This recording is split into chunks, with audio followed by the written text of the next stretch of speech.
શ્રી વલ્લભાધીશ કી જય। આજે આપણે જોઈશું ચિત્રજીમાં પાગ ધરાવતા કઈ રીતે પાગ ધરાવી, કેમ કે બીજા સ્વરૂપોમાં પાગ ધર્યા પછી લર, સિરપેચ એ બધા આભરણો પછીથી ધરવાના હોય છે, જ્યારે ચિત્રજીમાં આખું રેડી કરીને ધરવાનું હોય છે। તો આપણે જોઈશું, આ છે પાગ। પાગની નીચે આપે લગાવની બાતી અત્યારે મેં આ કરી રાખી છે। આવી બાતી તમારે લઈ અને પાટિયા પર વણી લેવાની લગાવ લઈને, પછીથી એને આ રીતે પ્રેસ કરવાની છે નીચેની સાઈડ।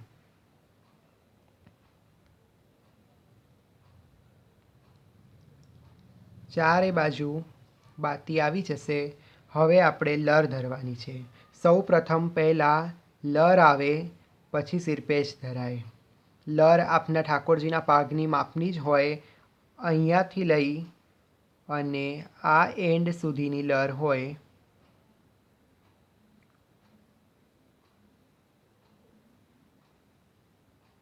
હવે આ બે છેડા છે જેને પડછા કહેવાય, એને મરોડી આપી દેવાની છે। પુષ્ટિમાર્ગમાં શ્રૃંગારમાં કોઈ પણ શ્રૃંગારમાં ગાંઠ નથી મરાતી। હવે ધીરે ધીરે આપ એને સેટ કરી દો। આમ થોડું દબાવશો ને એટલે સરસ આમ ધરાઈ જશે ફિટ। કોઈ પણ શ્રૃંગાર આમ વળા ન થવા જોઈએ, પરફેક્ટ ધરાવવા જોઈએ। હવે આપણે ધરવાનો છે સિરપેચ। આ છે સિરપેચ, જેમાં કલંગી નથી, કલંગી વગરનો છે, સાદો। આ રીતે લઈ સિરપેચ જ્યાં પાગમાં આડી પટ્ટી જતી હોય ત્યાં ધરાય। બંને છેડાને એ જ રીતે મરોડી આપી દો। જો પુષ્ટિમાર્ગમાં કોઈ પણ શ્રીમસ્તકના શ્રૃંગાર બધા જ ખુલ્લા હોય, કશું પણ જોઈન્ટ ના હોય, આ રીતે બધું ધરવાનું હોય।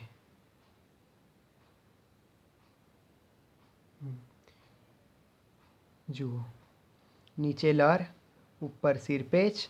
હવે તમારે શ્રીમસ્તક ઉપર જે પણ શ્રૃંગાર ધરવાનો હોય, આ રેશમનો દોહેરો કતરો છે, તો આ રીતે અહીંયા જે આડી પટ્ટી હોય ને એમાં ખોસી દો। પછીથી આપે જો ચંદ્રિકા ધરવાની હોય તો આ છે સાદી એકની ચંદ્રિકા, આ રીતે ખોસી દો। બરાબર છે? તો આખી આપની પાગ, લર, સિરપેચ અને શ્રીમસ્તકનો જે શ્રૃંગાર, આ જે શ્રૃંગાર તૈયાર મળે છે એ કદી ના ધરાય।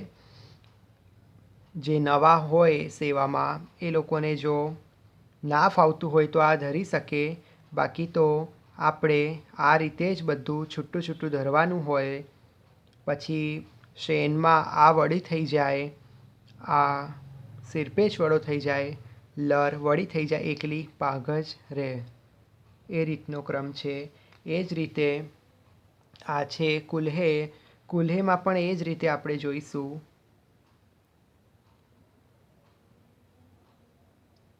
કુલ્હેમાં પણ એ જ સેમ રીતે કરવાની છે, તદપી હું બતાવી દઉં છું। આ એ જ લર છે, અહીંયા મેં બાતી ધરી રાખેલી છે। એ જ રીતે આપ ધીરે ધીરે આમ પ્રેસ કરી લેવાનું। બધી જ પાગમાં સેમ રીતિ છે, આ રીતે વાળી લો। ધરાઈ ગઈ નીચે। હવે શું કરવાનું છે, કુલ્હે છે એટલે ચંદ્રિકા આવશે 5ની, 3ની, 9ની, 7ની, એની ઉપર આવશે આ કુલ્હેનું પાન। આ રીતે બંને કરી નીચેના ભાગે લગાવની ગોટી લઈ આ બંને ભાગ ભેગા કરી લો। હવે શું કરવાનું, આ અહીંયા મૂકી ધીરે એને પ્રેસ કરો।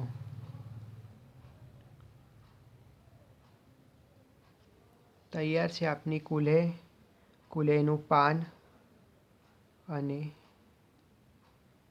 ચંદ્રિકા। અહીંયા સિરપેચ ધરવાનો બતાવ્યો નથી, પણ અહીંયા સિરપેચ આવે, અથવા તો જે કાંઈ આપની પ્રણાલિકામાં લખ્યું હોય એ રીતનું થાય। શ્રી વલ્લભાધીશ કી જય।